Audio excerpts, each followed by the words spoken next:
Hello friends, स्वागत है आपका एक बार फिर से आपके अपने लीगल चैनल में। मैंने सोच पर प्रहार पर एक फोटो पोस्ट करी तो लोग कहने लगे कि सर आप कोटा आए थे, हमें बता देते, हम आपसे मिल लेते। एक्चुअल में वो फोटो पुरानी है, नवंबर 2025 में मैं कोटा गया था, तो उस समय की वो फोटो है, अभी की नहीं है। अभी तो मैं यहीं पे हूँ देहरादून में, और यहाँ बहुत ठंड हो रही है, इतनी ठंड हो रही है कि यहाँ से निकलने का मन नहीं करता। यहाँ से छोड़िए, रजाई से निकलने का मन नहीं करता वीडियो बनाने के लिए। कई बार तो मैं अपने बेड से ही वीडियो बना देता हूँ। एनीवे दोस्तों, आज किस टॉपिक पर आते हैं। आज के जो टॉपिक है, ये टॉपिक मैट्रिमोनियल विवाद से संबंधित है, एक जजमेंट है, और इस जजमेंट में कई सारी चीजें हैं जो मैं आपको समझाना चाहता हूं। आज के समय देखो, जो मैट्रिमोनियल विवाद आते भी है ना, उन विवादों में अधिकतर वो होते हैं, साहब मैं अपनी पत्नी से इस मैट्रिमोनियल साइट के थ्रू मिला था। मैट्रिमोनियल साइट डिफरेंट डिफरेंट है, जिनके मार्फत पति पत्नी आपस में मिलते हैं, रिश्ते तय होते हैं और चल रहे, ये आजकल है ना। अब क्या होता है, मैट्रिमोनियल में लड़की भी अपनी प्रोफाइल बनाती है, लड़का भी अपना प्रोफाइल बनाता है। ये आप कैसे निर्धारित करें कि प्रोफाइल में जो चीज लिखी है वो बिल्कुल ठीक है।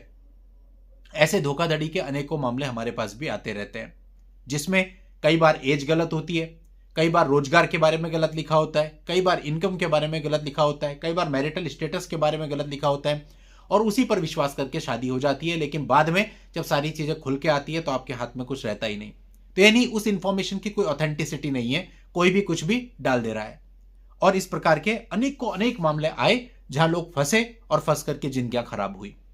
अब दोस्तों, एक ये जो मामला है, ये एनलमेंट से रिलेटेड मामला है, यानी फैमिली कोर्ट ने एक मैरिज को एनल किया था, और उसके बाद ये मामला ऊपर हाई कोर्ट में आया था।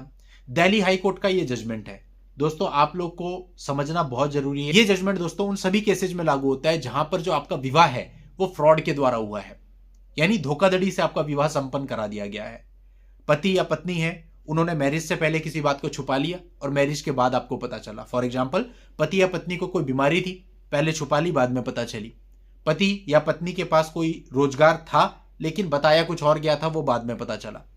पति और पत्नी का कोई अफेयर था और उससे उनका बच्चा भी था, वो बाद में पता चला। पति या पत्नी में से किसी एक की पहले से शादी हो रखी थी, बाद में पता चली। स्टेटस गलत था, डाइवोर्सी था, लेकिन अनमैरिड बता के शादी कर ली, बाद में पता चला। तो दोस्तों, ये सब फ्रॉड है, और इस फ्रॉड के बेस पे मैरिज को एनल कराया जा सकता है। ये मैंने कुछ उदाहरण दिए, इसके अलावा भी बहुत सारी चीजें हो सकती हैं। तो अब ये जो मामला था, यहां पर हाईकोर्ट ने देखा कि मैट्रिमोनियल साइट के थ्रू शादी हुई थी, और मैट्रिमोनियल में एक पक्ष की जो प्रोफाइल थी, उस प्रोफाइल पे उसने दर्शाया हुआ था अनमैरिड, और जो अपनी उसकी एनुअल इनकम थी उसको भी उसने काफी ज्यादा दिखाया हुआ था। लेकिन शादी होने के बाद दूसरे पक्षकार को यह पता चला कि वो अनमैरिड नहीं है, बल्कि पहली मैरिज से उसको एक बच्चा भी है। इट मींस कायदे से उसको वहां पे डाइवोर्स ही दिखाना चाहिए था, और ये भी दर्शाना चाहिए था कि उसका एक बच्चा है इतने साल का, लेकिन उसने अनमैरिड खुद को दर्शा दिया। जितनी उसकी एक्चुअल इनकम थी, उस इनकम को उसने बढ़ा चढ़ा करके दिखा दिया।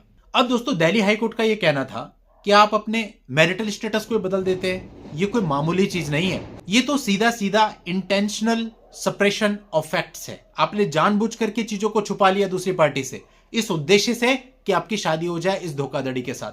तो ऐसे में ये एनलमेंट ऑफ मैरिज को अट्रैक्ट करता है। यानी कहने का ये मतलब है, दिल्ली हाईकोर्ट ने कहा कि फैमिली कोर्ट ने जो मैरिज को एनल करने का जजमेंट दिया है वो बिल्कुल ठीक है, क्योंकि आपने दूसरे पक्षकार को धोखा दिया था। अब दोस्तों, यहां से यह सीखने को मिलता है कि आप चाहे पति हैं चाहे पत्नी है, यदि आपकी शादी किसी भी प्रकार के धोखे से हुई, अब जरूरी नहीं है कि इसमें मैट्रिमोनियल साइट का इन्वॉल्वमेंट हो, चाहे मैट्रिमोनियल साइट के बिना भी अगर आपकी शादी हुई है, लेकिन अगर किसी धोखे से हुई है, तो दोस्तों ऐसी धोखाधड़ी जैसे ही आपकी नजर में आती है, जैसे आपको उसकी जानकारी मिलती है, उसके 1 साल के अंदर अंदर आप मैरिज को एनल करने की पिटीशन फाइल कर दें। और अगर इसका प्रूफ आपके पास है और आप कोर्ट में साबित कर देते हैं आपकी मैरिज एनल हो जाती है, तो इससे आपको बहुत सारे फायदे मिलेंगे। एक तो आपका स्टेटस क्लियर हो जाएगा, आप डाइवोर्सी नहीं कहलाएंगे। सेकंड, अगर आपके ऊपर एज ए पत्नी वो कोई केस करने की कोशिश करती है, तो वहां भी आपको फायदा मिलेगा कि धोखाधड़ी उसने की है और मैरिज एनल हो चुकी है। तो मेंटेनेंस का केस, डीवी का केस, 498 केस, तो ये सभी केस थोड़े से प्रयास से आपके हक में आ जाएंगे। यानी एक तरह से हर प्रकार से आपको राहत मिल जाएगी। तो ये बहुत इंपॉर्टेंट होता है दोस्तों। तो जब भी आपके विवाद चलते हैं, तो ऐसा कोई बिंदु भी आपको तलाशना चाहिए, पहले सोचना चाहिए, विचारना चाहिए कि क्या कोई ऐसी चीज तो नहीं हुई है जिससे हमारे साथ धोखाधड़ी हुई है, और फिर देखना चाहिए अगर आपको लगता है कि धोखाधड़ी हुई है तो उस धोखाधड़ी के हमारे पास क्या प्रूफ है। ऐसा भी नहीं कि खाली कह दिया आपने धोखाधड़ी हुई है तो आपको रिलीफ मिल जाएगा। यू हैव टू प्रूव, आपको साबित करना पड़ेगा, तभी आपको रिलीफ मिलेगा। और अगर आपके पास कुछ ऐसा प्रूफ आपको लगता है तो फिर आप किसी वकील साहब से बात कीजिए कि साहब हमारे पास ये प्रूफ है और कैसे इस चीज को आगे बढ़ाया जाए, और उसके बाद आप आगे इसको बढ़ा करके अपना स्टैंड ले सकते हैं। इस पूरे मामले का लिंक आपको इस वीडियो के नीचे डिस्क्रिप्शन में मिल जाएगा, वहां जाकर के आप इस पूरे मामले को जान सकते हैं। आज की इस वीडियो में इतना ही। नेक्स्ट वीडियो में नई जानकारी के साथ मैं आपसे फिर मिलता हूं, तब तक के लिए goodbye and thank you for watching. Take care.